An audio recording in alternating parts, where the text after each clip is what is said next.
My name is Emma Harris. I'm 38 years old, and I live in a small town not too far from here, in a house that's seen better days. I used to be a teacher.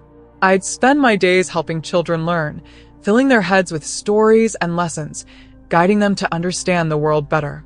But for all the knowledge I could give others, I was struggling to understand the world I was living in myself. Before we begin, I want you to do 3 things right now. Like this video, tell us where you're watching from, and hit the subscribe button. We have a target to hit 9,000 subscribers before the end of May, and you can make this happen for us. Please subscribe if you believe that God still moves mountains today. And if you've ever experienced a moment that made you say God is real, share in the comments. Because what you're about to hear is more than just a story. It's a testimony of pain, sacrifice, and an unshakable faith. Proof that God still writes beautiful endings out of broken beginnings. You know, sometimes we think we can outrun the mistakes we make, or that we can ignore the shadows they cast. But those shadows, they always follow you. And trust me, it doesn't matter how fast you run. The past doesn't forget. It waits for you to slow down, then it catches up, dragging you back into its cold, dark grip. I never imagined I'd be sitting here, telling you what I'm about to share. I never thought my own choices could lead me to such a place, such a painful, terrifying place. But here I am, talking to you, trying to make sense of the nightmare I unleashed on my own child. I wish I could tell you that it's easy, that I've come to terms with it all. But the truth is, there are days when the memory still makes my heart race and my hands shake. There's a room in my house, a small, quiet space, where I've spent more time than I care to admit, praying for forgiveness. I was desperate back then, lost, confused, feeling as though the walls were closing in on me. My son, Jamie, was just 8 years old. He was the light of my life, but his behavior was starting to change. Nothing too obvious at first, just little things like how he'd talk to himself in the middle of the night, or how he'd sometimes get this look in his eyes. I dismissed it. I didn't want to believe something was wrong, but things started spiraling. My marriage was falling apart. My job wasn't the escape I thought it would be. And Jamie? He was only getting worse. I thought maybe, just maybe, if I could find some way to fix everything, fix him, I could make it all better. So I made a choice, one I'll regret for the rest of my life. I found myself in places I never thought I'd go, doing things I can't believe I did. I thought I was helping him, that I was doing what needed to be done. But I had no idea what I was really walking into. The past is a funny thing. It hides in the corners of your mind, ready to jump out at any moment. And when it does, it makes you wish you could just forget it all. But that's not how life works. There's no erasing the mistakes. There's only living with them and praying for redemption. And that's how I got here. That's how I ended up sharing this story with you. Because the truth is, I was never going to outrun the darkness I invited into my life. It found its way in, and it wasn't just me who had to face the consequences.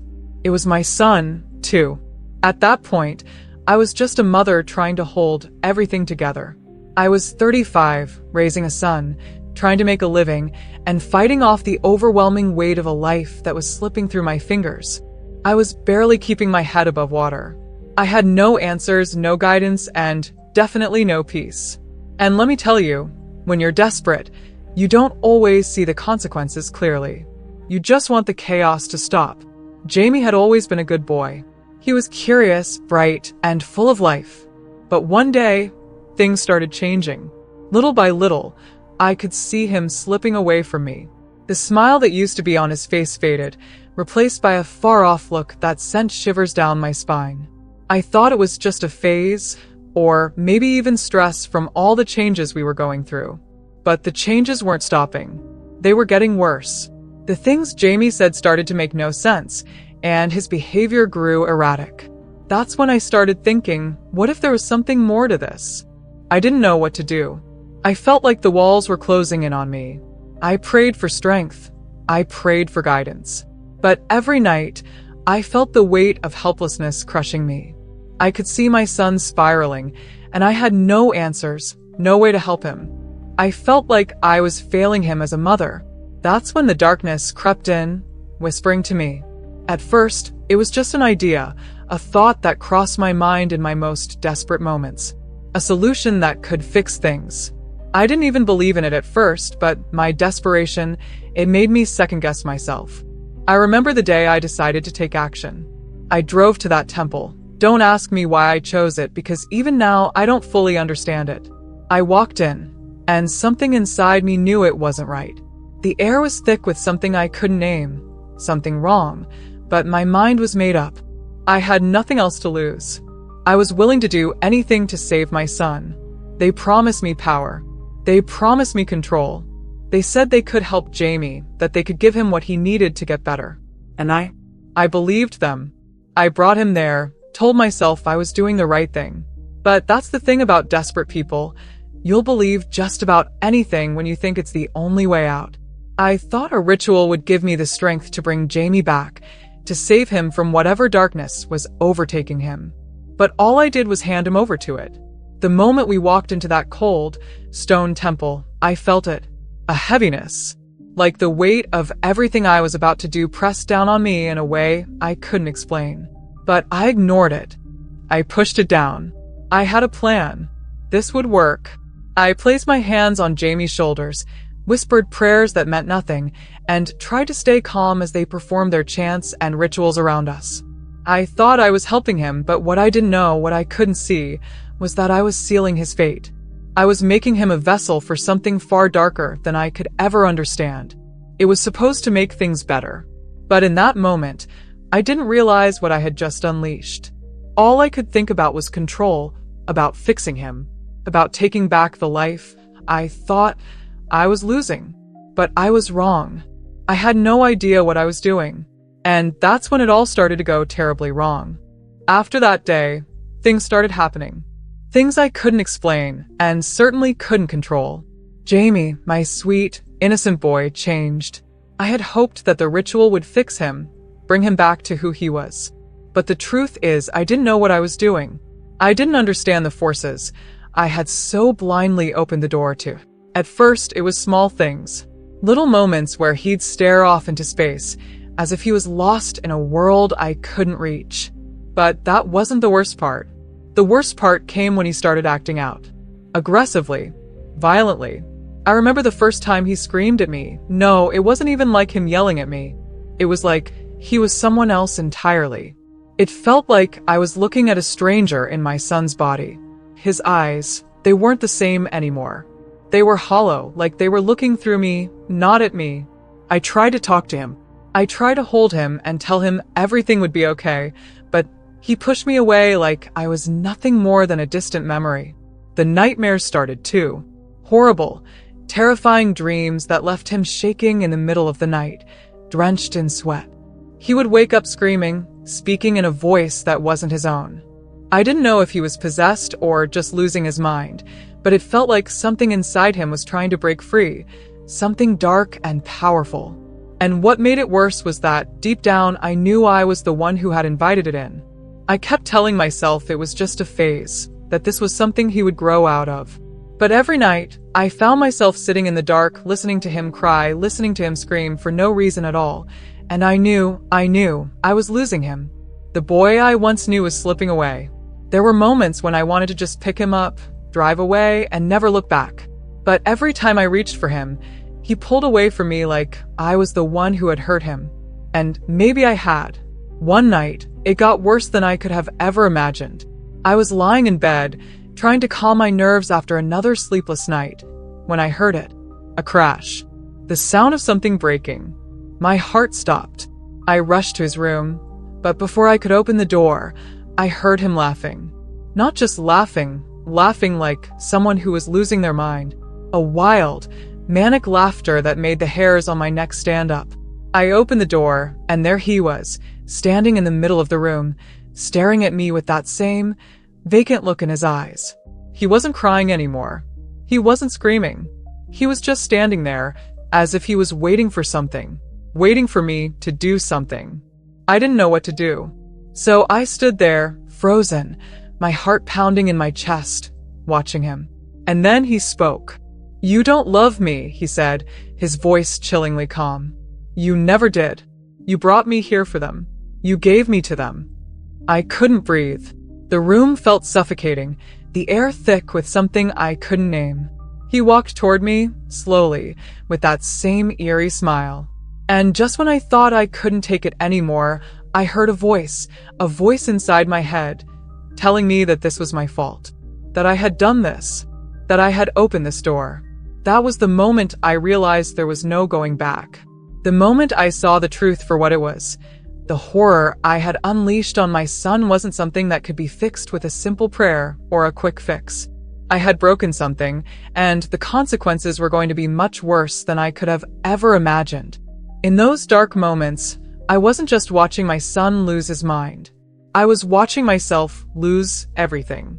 And no matter how much I tried to fix it, no matter how much I begged for forgiveness, the damage had already been done. What I had done to Jamie, to us, was irreversible.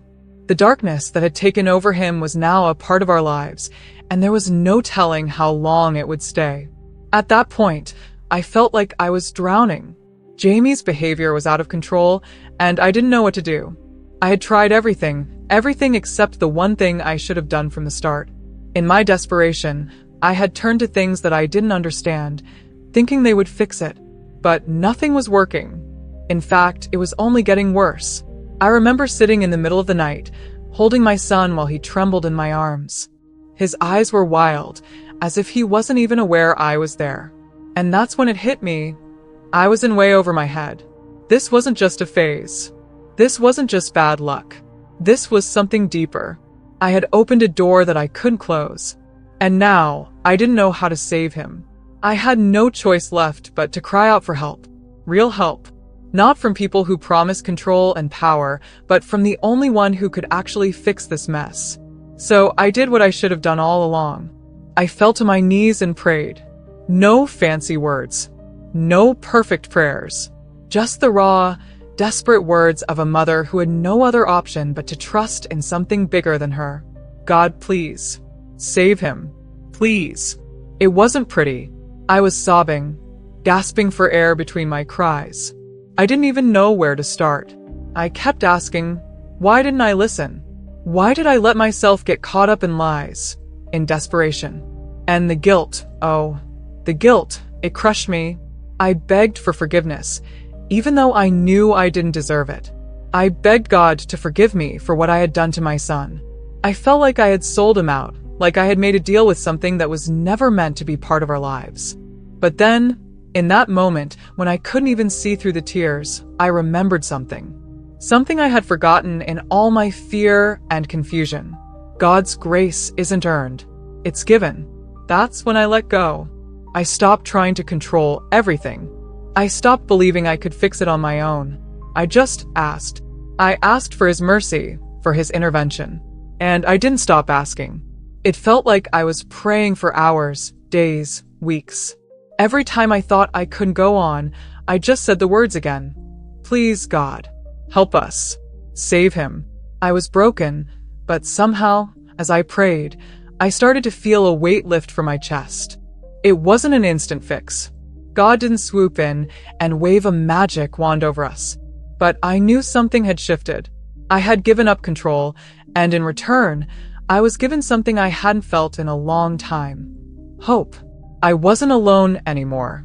And that's when I saw the first sign of change. Jamie, my son, the boy who had been slipping away from me for weeks, he looked at me. Really looked at me. His eyes weren't empty anymore. They were still scared, still haunted, but there was something there that hadn't been before. Something familiar. Something human. And in that moment, I knew God had heard me. He hadn't abandoned us. But it wasn't over yet. No, it was just beginning. That moment of clarity wasn't the end. It was the start of a new battle, one I wasn't sure I was ready for. But for the first time in a long time, I wasn't fighting it alone. I had found the one thing I needed the most: faith. Faith that things could change. Faith that God would protect my son. And, most of all, faith that I could be forgiven. I don't know what I expected when I started praying. At that point, I was so lost in my own guilt and desperation that I couldn't even tell if I was talking to God or just begging at a wall. But I prayed over and over again, feeling like a broken record with nothing left to give but my words. The tears felt endless, like a dam that had been holding back everything I didn't want to face. I didn't know how long I had been crying, but all I could think about was my son. Please, God. Please save him. Please fix this. I can't fix this. But you can. At some point, I just ran out of tears. I didn't know if that was a good thing or a bad thing, but it happened. I think God knew what I was trying to say, even if I couldn't say it. Because when I ran out of tears, when the exhaustion started to settle in, I felt something. Not something physical, but something in my spirit, a shift. It wasn't immediate. It didn't come with trumpets blaring or anything like I had imagined. It was quiet, almost subtle, like a light breeze in the dead of night, something you couldn't see, but could definitely feel. And then Jamie. He woke up that night, like he always did, in the middle of the night, covered in sweat, shaking. It had become a normal thing for me to wake up to him either screaming or silent, staring at me like he didn't know who I was. But this time was different. This time, when I went to check on him, he looked at me, and it wasn't that vacant stare I had gotten used to. It wasn't even his eyes, really. It was like he was seeing me for the first time in a while. He was staring at me like he was remembering something. And for the first time in what felt like an eternity, I didn't feel afraid. I wasn't terrified of what he might do next. I wasn't bracing myself for the next outburst. He looked at me with recognition, with warmth. I don't even know how to explain it. It was like a veil had been lifted from his eyes, like someone had turned the lights back on in a room that had been completely dark for so long. He blinked a couple of times, rubbed his eyes, and then he spoke. "Mom, I'm sorry," he whispered. My heart dropped. In that moment, I didn't even know what to say. I thought I was going crazy, but then he repeated it. "I'm sorry, Mom. I was scared." That's when it hit me. This wasn't just some moment of clarity or some passing phase. I had been praying for God to break whatever had been holding Jamie, whatever had been torturing him, and he had heard me. He had heard me. I don't know how to explain it, but in that moment I saw my son again. The boy who had been lost in a world I couldn't reach. The boy who had been a stranger to me. He was there, right in front of me. And I felt something in my chest that I hadn't felt in a long time. Hope. Real hope. But like I said, it wasn't some immediate magical fix. It wasn't like all the darkness suddenly disappeared. No, it wasn't that easy. The battle was still real. But that night, something broke in the spiritual realm. And with that break, God gave me a glimpse of what Jamie could be again. We spent the next few days in a quiet kind of healing. It wasn't loud or dramatic. There were no wild displays of power, no fireworks. It was just slow. It was steady. And it was real. Jamie stopped having the violent outbursts. He stopped staring into space with that empty look in his eyes. His smile started to come back, little by little, and I could see the light in him again. It wasn't perfect. It wasn't a clean slate, but it was progress. And that progress, that hope, was enough to keep me going. I don't know if it was a miracle, or if it was just God's grace, or if it was something in between. But I knew this, whatever I had done, whatever I had invited into our lives, God had broken it. It didn't happen in the way I expected, and it didn't happen overnight. But it was real, and it was His doing. When I look at Jamie now, I see a boy who has been through something that could have destroyed him. But he's still here. We're still here. And that's the miracle. That's the healing. It's not in the perfect solution, not in the instant fix, but in the fact that God didn't leave us. He didn't turn His back when I turned mine. We're walking through this healing together, one day at a time. There are still hard days. There are still moments when the darkness tries to creep back in. But I know now that there's no place too dark for God to reach. No corner too far gone. No heart too broken. And the best part? He's still working. Every day. Even when I can't see it. Even when I don't feel it. He's still working. That's the miracle. I've always thought of myself as a strong person. I used to believe that if I could just control everything around me, if I could just work hard enough, everything would turn out fine. And for a while it worked. My life, my son, everything seemed manageable. But the truth is, I was never in control. I didn't realize it until it all fell apart. Looking back, I see how I tried to make my own way, tried to fix everything myself. It was so easy to think I had it figured out, to believe that my decisions were the right ones. But in the end, I learned a hard lesson. We can't do this on our own. We can't control everything, no matter how hard we try. That's where God's grace came in. When Jamie's world turned upside down, when everything I thought I knew crumbled around me, I reached the point where I couldn't do it anymore. I had no solutions, no plans. I couldn't fix my son, I couldn't fix myself, and I couldn't fix the mess I had created. I had walked down a path that seemed right at the time, but it led to nothing but darkness. That's when God's grace found me. It wasn't in the way I expected, and it wasn't in the form of some grand miracle where everything was immediately perfect. No, God's grace came like a whisper in the middle of my chaos. It came as a simple realization. I was not alone. For the first time in a long time, I understood that I didn't have to carry everything by myself. I didn't have to have it all figured out. There was someone there who could make a way when there seemed to be none. It wasn't a quick fix. The road to healing has been long, and there are days when I still feel like I'm stumbling.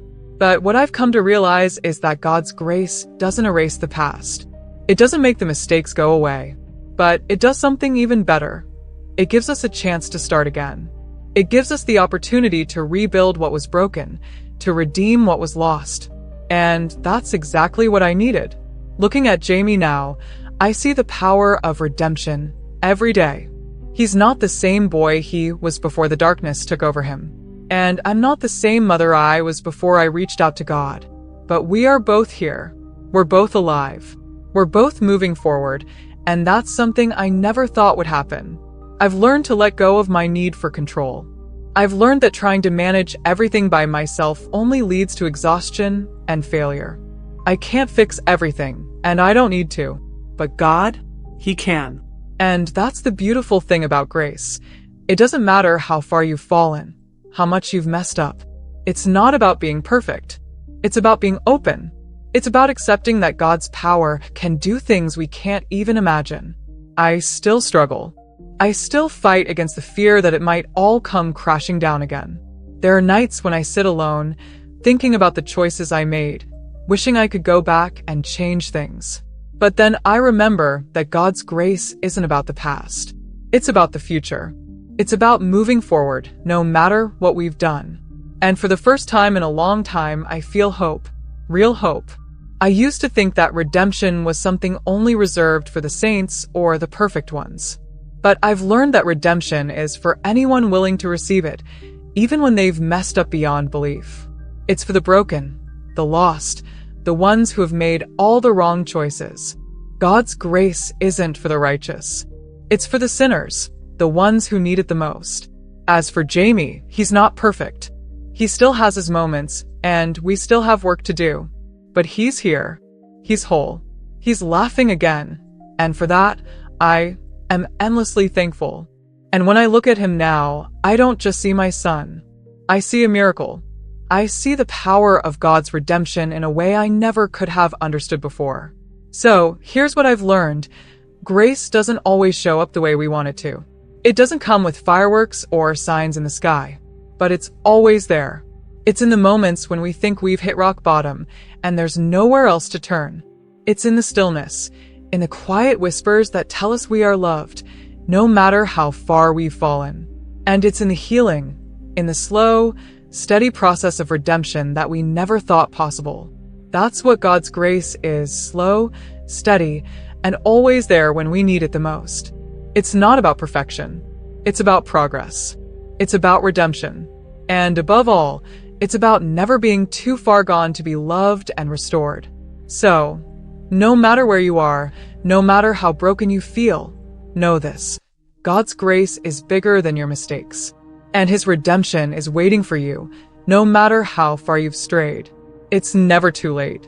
He can take whatever mess you've made and turn it into something beautiful. You just have to be willing to let Him. Now I'm sitting here, telling you this story, and I can hardly believe it myself. You'd think after everything that happened, I'd be numb, just resigned to the mess I made. But that's the thing about grace. It doesn't leave you broken. It doesn't leave you stuck. It picks you up, dusts you off, and somehow gives you the strength to stand up straight again. I'm 38 now, and life still throws its curveballs. I still have my days where I wonder if it's all just a bad dream. If maybe one morning I'll wake up and everything will be back to the way it was. But I know better now.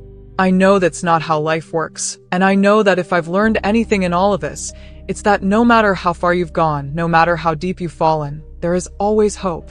I'm not saying life is perfect now. That would be a lie.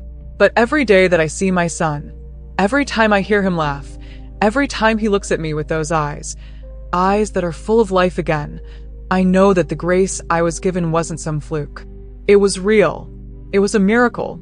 And the most important thing, it wasn't just a one-time fix. It's something that's still working in us, slowly, gently, like a quiet stream that keeps flowing, no matter how hard the world tries to dam it up. I spent so much of my life trying to control everything, trying to make the pieces fit, trying to fix things. I thought if I just had the right plan, the right answer, everything would be okay. But I learned the hard way that life isn't a puzzle you can solve with enough effort. It's a mystery. And when you stop trying to figure it out and just let go, you realize that there's a plan far bigger than yours. And that plan? It doesn't depend on your perfection. It depends on your willingness to admit that you can't do it all on your own. When I finally admitted that to myself, when I stopped running and started asking for help, not from anyone who promised me control, but from the one who really had the power to change things, that's when everything shifted. It wasn't overnight. It wasn't instant, but it was real. And that's what I want you to understand. No matter how bad you think it is, no matter how far down you feel, you're not too far gone for God's grace to reach you. It doesn't matter what you've done or how many mistakes you've made. God doesn't need you to be perfect. He just needs you to be willing. He'll take the broken pieces and turn them into something beautiful, something you could never have imagined. I used to think redemption was only for those who got it right the first time. I thought people like me, people who made huge mistakes, could never be redeemed. But that's a lie. Redemption isn't about being perfect. It's about being restored. It's about being given a chance to start again, even when you've messed it all up. That's what happened to me. And that's what can happen for you too. When I look back on everything, on the darkness, on the choices, on the struggle, I see something different now. I see God's hand in it all. Even when I couldn't see it, even when I thought it was just chaos, He was there. And I think that's the point. It's not about understanding everything. It's not about knowing exactly how things will turn out. It's about trusting that there's someone who knows, who's got it figured out even when you don't. That's the final word of hope I want to leave you with. You might be in a place right now where you can't see the light at the end of the tunnel. You might feel like you've messed up beyond repair, like you've gone too far, like there's no way out. But I'm here to tell you, there is a way. There is hope. There is grace. And it's waiting for you no matter what. Don't let the darkness fool you. Don't let the fear hold you back. You are not beyond help. You are not beyond redemption. And if you don't believe me, just look at me. I'm living proof. I've been there. I've walked through that valley, and I'm still standing. God's grace can reach into the darkest places and pull you out. It can take the mess you've made and turn it into something beautiful. You just have to trust Him with it. Trust Him with you. Trust Him with your future. It might take time. It might take some pain. But I promise you it's worth it. If this testimony touched you, leave a short prayer in the comments, or tell us how you've seen God show up in your life, big or small. Share this video with someone who may have lost hope. Let them know God still sees, still hears, and still answers. And hey, it's okay if you don't subscribe. Maybe you're still trying to trust again. Maybe you're still wondering if God really cares.